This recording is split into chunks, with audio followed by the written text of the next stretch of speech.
Hello students, in this lecture video, I'll be telling you about the different patterns of biodiversity. Now, there is uneven distribution of different biodiversity. So there is a gradient, like a latitude gradient. If we talk about equator, tropics, there is a difference. As we go from equator to poles, the biodiversity decreases. Many reasons are there. Firstly, a forest which is there in tropical region has 10 times species as compared to that in temperate region.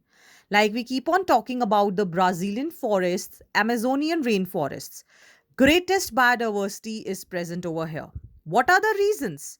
Firstly, speciation means new species can be produced over here because they remain undisturbed for millions of years because of diversity.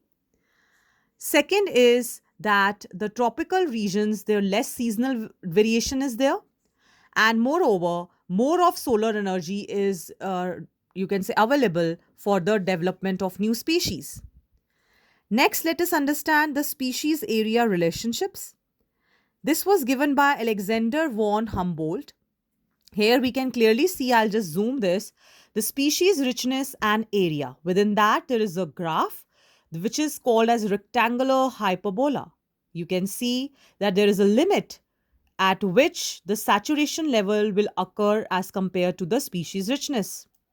Now, this is showing the exponential growth. When we regress this rectangular hyperbola, it will come down to this log scale. So, if this is the equation, S is equal to CAZ. Now, if you come down to log on both sides, it will be log S is equal to log C. This exponent will come as it is, and log A. You will add because this is multiplication. So, what all these means? Log S means species richness, A means area, Z means slope of line, regression coefficient, and C means y-intercept.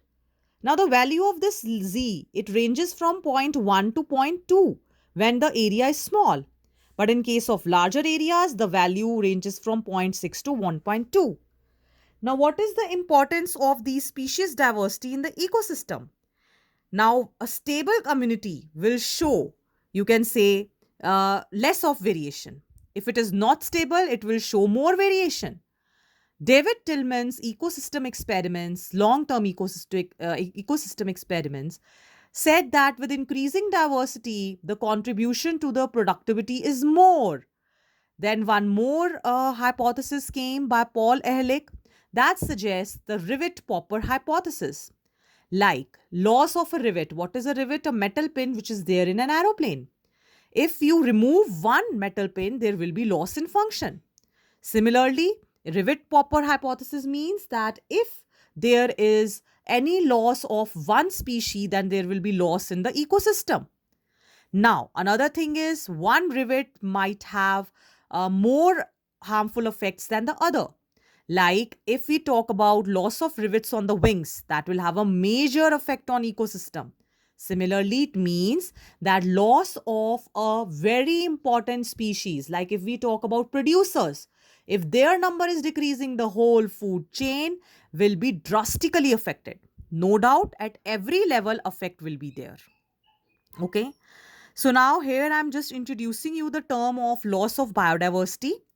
Whenever we talk of loss of biodiversity, we always regard to IUCN, which is International Union of Conservation of Nature, which gives a red list. According to it, it will give you whatever species are extinct. So these you should note down: dodo, Mauritius; quagga from Africa; thylacine from Australia; stellar sea cow, Russia; and three varieties of tigers: Bali, Javan, and Caspian.